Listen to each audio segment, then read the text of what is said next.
ত্রয়োদশ জাতীয় সংসদ নির্বাচন সামনে রেখে 22 জানুয়ারি থেকে নির্বাচনী প্রচার কার্যক্রম শুরু করবেন বিএনপি চেয়ারম্যান তারেক রহমান। তবে এর আগে দলীয় এজেন্ট, পোলিং এজেন্ট এবং প্রার্থীদের প্রশিক্ষণ দিচ্ছে বিএনপি।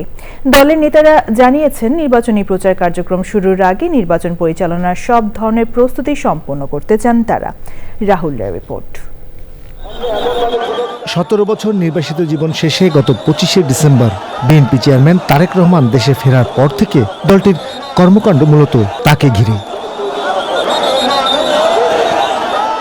রাজধানীর গুলশান কার্যালয়ে নিয়মিত বসছেন তিনি। বৈঠক করছেন দলের নেতাকর্মীদের পাশাপাশি বিভিন্ন রাজনৈতিক দল ও শ্রেণী পেশার মানুষ এবং বিভিন্ন দেশের কূটনীতিকদের সঙ্গে। জুলাই শহীদদের কবর জিয়ারত ও পরিবারের সদস্যদের সঙ্গে দেখা এবং সদ্য প্রয়াত সাবেক প্রধানমন্ত্রী বেগম খালেদা জিয়ার জন্য দোয়া মাহফিলে অংশ নিতে উত্তরবঙ্গে 4 দিনের সফর কর্মসূচিও ঘোষণা করা হয়েছিল, যা পরে নির্বাচন কমিশনের অনুরোধে স্থগিত করা হয়। আগামী 22 জানুয়ারি সিলেট থেকে বিএনপির নির্বাচনী প্রচার শুরু করবেন তারেক রহমান। এর আগেই সাংগঠনিক ও নির্বাচন পরিচালনার পূর্ণ প্রস্তুতি গ্রহণের কথা জানিয়েছেন বিএনপি নেতারা। নির্বাচনের যারা পোলিং এজেন্ট হবে, আমরা তাদের ট্রেনিং করেছি। তারা এলাকায় ফিরে যেয়ে যার যার নির্বাচনী এলাকায় আরও পোলিং এজেন্টদেরকে প্রশিক্ষণ দিবে। প্রচারণার কৌশল নিয়ে আমরা প্রশিক্ষণ দিয়েছি।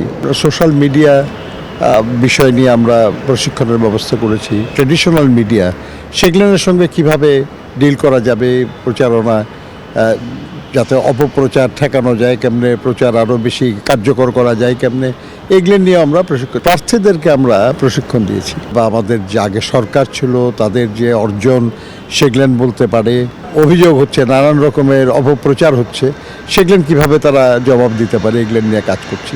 এজেন্ট নিয়োগ করা, এজেন্টদেরকে ট্রেনিং দেওয়া, তারপরে ভোটার সেন্টার ওয়াইজ কমিটি করা, সেন্টারে কত লোক থাকবে সেই ব্যবস্থা করা, তারপরে যে ভোটারদের লিস্ট নিয়ে ভোটার স্লিপ তৈরি করা, বাড়ি বাড়ি যে ভোটার স্লিপটা দিয়ে আসা, প্রতিবেশীদের সাথে যাতে আমাদের কর্মীরা ইন্টারাক্ট করে সেটা করছে তারা। এইভাবে এই কয়টা দিন 22 তারিখ পর্যন্ত আমাদের চলতে হবে। 22 তারিখের পরে আমরা ফুল ফ্লেজেড ক্যাম্পেইনে নামবো, মানুষের কাছে যাবো, মানুষের কাছে ভোট চাইবো আর কি।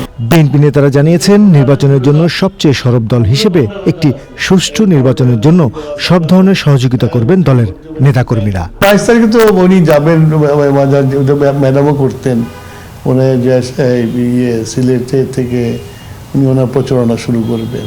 সেখানে ওখানে সিলেটে যেভাবে ওরা ব্যবস্থা করছে সেইভাবে উনি প্রচার করবেন আর কি। ওনার পক্ষে তো বাড়ি বাড়ি যাওয়া সম্ভব না, উনি হয়তো জনসভার মাধ্যমে বিএনপির পক্ষে ভোট চেয়ে প্রচারণা শুরু করবেন। শান্তিপূর্ণ, অবাধ এবং সুষ্ঠু নির্বাচন অনুষ্ঠানে আমরা কি সহযোগিতা করতে পারি? আমরা মনে করি যে এই দায়িত্ব নির্বাচন কমিশনের, এই দায়িত্ব সরকারের, কিন্তু রাজনৈতিক দল হিসাবে আমাদেরও কিছু দায়িত্ব আছে।